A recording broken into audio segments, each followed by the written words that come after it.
conversación es con el doctor John Jaime Carvajal Gutiérrez, médico general e internista de la Universidad de Antioquia, gastroenterólogo de la Pontificia Universidad Javeriana y se desempeña actualmente en la especialidad en el Hospital Pablo Tobón Uribe. Muchas gracias por asociarte a esta iniciativa de la Academia de Medicina de Medellín de rendir un homenaje al doctor Pablo Robles Vergara, ofreciendo en lo que con inmenso gusto siempre trabajó él en la educación continua a los médicos generales y especialistas. Bienvenido, doctor John Jaime. Muchas gracias, profe. Muchas gracias también a la Academia de Medicina por invitarme, por permitirles participar con ustedes un rato para que compartamos algunas ideas y algunas, más que enseñanzas, creo que algunos consejos prácticos sobre el manejo de nuestros pacientes y sobre todo en este homenaje a nuestro gran profesor. Fantástico. Iniciemos. Mira, es frecuente que los pacientes a quienes se siguen en los programas de riesgo cardiovascular y de evaluación de salud periódica se quejen de agrieras, fatiga epigástrica, sin que aparezcan otros síntomas o signos de alarma. Ante la sospecha de un reflujo gastroesofágico, el médico general o el especialista no gastroenterólogo hacen esa aproximación. ¿Consideras que pueden iniciar tratamiento con esa impresión clínica y consideras o no una recomendación que podría ser lo más adecuado para hacer el tratamiento? Y al mismo tiempo, ¿cuándo debe solicitar estudios y sobre todo, cuándo considerar la remisión al gastroenterólogo? Claro que sí. Los síntomas funcionales o dispépticos altos son altamente prevalentes en la población general y no está de más que esos pacientes que están en los programas de riesgo cardiovascular, pues también con certeza tendrán prevalencias muy altas de dispepsia y reflujo. Esos factores de riesgo o signos de alarma que usted nos mencionaba, Doc, si bien son muy importantes, desafortunadamente no son tan sensibles a la hora de diferenciar a quién le damos tratamiento empírico y a quién debemos realizarle estudios endoscópicos. No está de más que lo recordemos, esos factores de riesgo o signos de alarma o bandera o signos rojos, pues son, como todos conocemos, la pérdida de peso, la presencia de anemia, la presencia de melenas en las heces, el vómito persistente, la dificultad o disfagia, la dificultad para tragar o disfagia. Esos, en cualquier texto que leemos, son signos de alarma que siempre nos deben indicar realizar endoscopia de entrada. Sin embargo, como lo mencionamos hace un momento, no son tan frecuentes, entonces no son tan sensibles. Entonces llega en este punto algo que es muy importante para una población como la colombiana. Nosotros somos una población con alta prevalencia de infección por Helicobacter pylori. Alrededor del 70 o 80% de la población colombiana tiene o ha tenido infección por Helicobacter pylori y este es el principal factor de riesgo o el principal desencadenante del cáncer gástrico. Entonces, países como el nuestro son de una altísima prevalencia de cáncer gástrico. Si ustedes revisan las guías internacionales, la endoscopia digestiva superior como tamización, como estudio de tamización, es alrededor de los 50 años. Pero para nuestra población debemos bajar un poco o realmente bastante ese nivel. Entonces, nuestro nivel de tamización para cáncer gástrico debe estar alrededor de los 35 o 40 años. Eso está estipulado en las guías colombianas de endoscopia digestiva. Entonces, esos pacientes que usted me mencionó, que están en programas de riesgo cardiovascular, muy probablemente la gran mayoría de ellos estarán al menos en una de estas edades.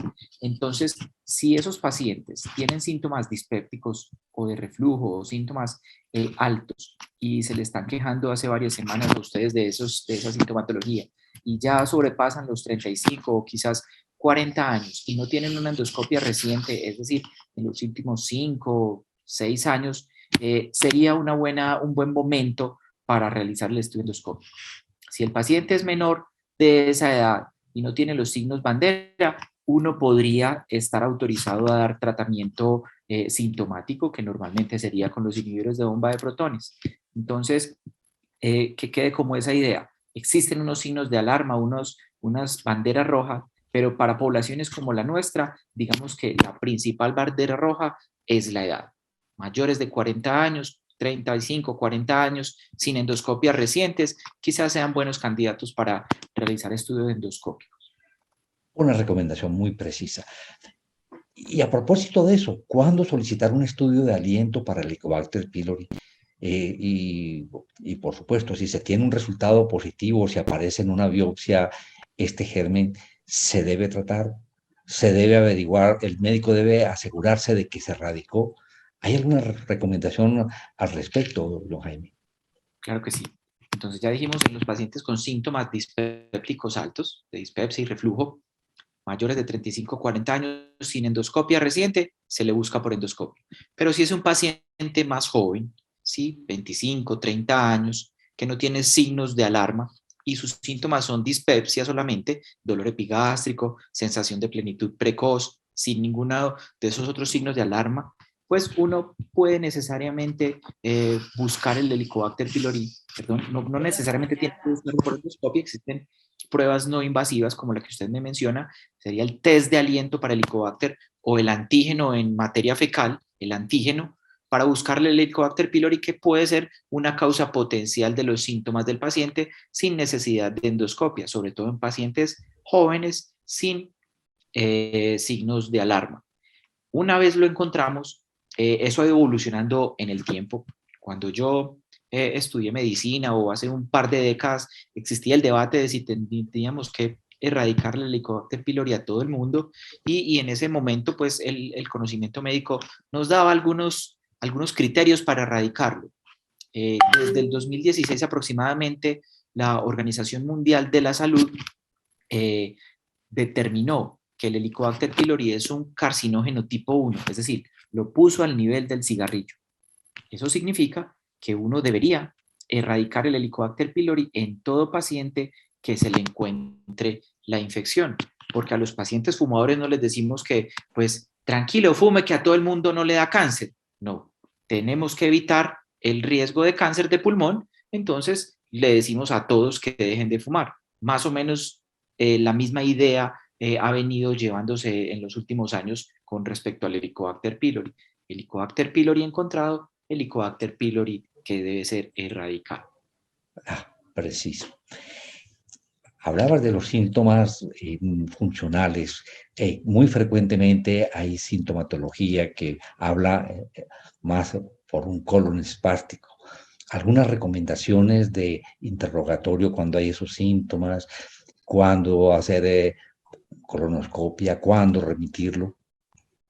Bueno, entonces, es muy importante siempre tratar de, en gastroenterología el interrogatorio es fundamental, ¿cierto? Tratar de clarificar de la mejor manera si esos síntomas son altos, es decir, epigastralgia, sensación de plenitud precoz, distensión alta postprandial, llenura prolongada, reflujo, náuseas, nos hablan más de síntomas altos, pero ya distensión generalizada, dolor que cambia, que unos días le duele en el flanco derecho, otros días le duele en el flanco izquierdo, en otras ocasiones en el hemiabdomen inferior, en otras en el hemiabdomen superior. Esos son síntomas funcionales muy probablemente más bien bajos que hablan de un síndrome de intestino irritable, la presencia de distensión, cambios en las deposiciones, ya sea con diarrea o estreñimiento. Esos síntomas son más bajos y a veces los pacientes coexisten. Más o menos el 25-30% de los pacientes tienen dispepsia y también tienen síntomas de síndrome de intestino irritable. Entonces, como que uno tenga claro cuáles son los síntomas altos y los síntomas bajos para poder dar un tratamiento más apropiado. Con respecto a los estudios, digamos que para el colon, nosotros sí somos una población más bien parecida a la del resto del mundo, quizás incluso un poco menor. Entonces, nuestros niveles de tamización son los de las guías internacionales y la colonoscopia para la población general sin antecedentes familiares de peso de cáncer de colon, que es un familiar de primer grado con cáncer de colon menor de 50 o 55 años, ¿cierto? Entonces, si no tenemos ese signo de alarma de factor de riesgo, pues es alrededor de los 50 años. Por debajo de esto, uno está invitado o está tranquilo si se le da manejo sintomático. Ahora bien, si hay otros síntomas como que el dolor no mejora en forma apropiada con el tratamiento, si hay presencia de sangre en las heces, si hay pérdida de peso, si el paciente pues continúa consultando y consultando con diarrea, pues entonces uno está invitado a buscar otras patologías, quizás no siempre tumorales, como la enfermedad inflamatoria intestinal. Y hoy en día tenemos un estudio que es no invasivo y que es de bastante utilidad, que se llama la calprotectina fecal. Ese es un estudio que es un marcador de actividad inflamatoria que se mide en las heces. Yo siempre les explico a los pacientes o a los residentes que es como la PCR del intestino. Entonces, a ese paciente que no está en edad para decir que ya requiere una colonoscopia para tamización de cáncer de colon, es decir, tiene 35, 40 años, con deposiciones persistentes, malestar, dolor, en el que deberíamos descartarle enfermedad inflamatoria intestinal, podríamos eventualmente realizarle una calprotectina fecal y si esta está elevada, pues procederíamos a realizar la colonoscopia más para buscar la enfermedad inflamatoria intestinal o alguna otra patología inflamatoria como que el mismo cáncer. Bueno, uno de los temas que de pronto nos preocupa a todos los médicos y a los pacientes es el uso crónico de inhibidores de bomba de protones. ¿Algunas recomendaciones precisas de su uso, de cuándo suspenderlo, de cuándo mantenerlo? Claro Creo que que sí. necesitamos todos un poquito de claridad. Empecemos. El paciente que recibe los inhibidores de bomba de protones por reflujo. El reflujo es una enfermedad crónica que no tenemos una cura que uno le pueda decir al paciente o a los colegas, tome el omeprazol o el esomeprazol o cualquiera de los IVP por un mes, 2 meses, y usted no va a volver a tener síntomas de reflujo, que es la sensación de pirosis, regurgitación, dolor torácico, con o sin cambios inflamatorios en la endoscopia, en el esófago. Esos pacientes con frecuencia requieren uso a largo plazo porque una vez suspenden los inhibidores de bomba de protones, casi siempre recurren los síntomas. Lo que hacemos es que le damos la dosis mínima que le controle los síntomas al paciente. Entonces uno puede empezar con 1 o 2 veces al día cuando el paciente está muy sintomático al principio. A los 2 meses normalmente los textos dicen dele 2 meses inhibidor de bomba de protones, pero debería decir punto seguido. Luego empiece a bajar paulatinamente la dosis hasta donde el paciente la tolere. No necesariamente la tiene que suspender. Y hay pacientes con dosis cada 48 horas o cada 2, 3 veces a la semana logran controlar los síntomas de reflujo. Esos son los que con mayor frecuencia requieren tratamiento a largo plazo. El otro grupo son los pacientes polimedicados, sobre todo pacientes de enfermedades reumatológicas que con frecuencia consumen esteroides, AINES, inmunomoduladores, que son generadores de dispepsia y requerirán el uso de inhibidores de bomba de protones para controlar los síntomas. Además, el uso de AINE o esteroides a largo plazo es un factor de riesgo para úlceras no solo del estómago, sino del intestino delgado e incluso del colon, y los inhibidores de bomba de protones en general reducen este riesgo, puede que un poco menos de intestino delgado, pero las gástricas y duodenales sí las disminuyen con absoluta evidencia y estos frecuentemente los van a requerir. La otra pregunta que usted me hace, profe, es que el paciente siempre viene diciéndome, es que yo escuché en la radio que dan ceguera, que me va a dar Alzheimer, que me va a dar osteoporosis.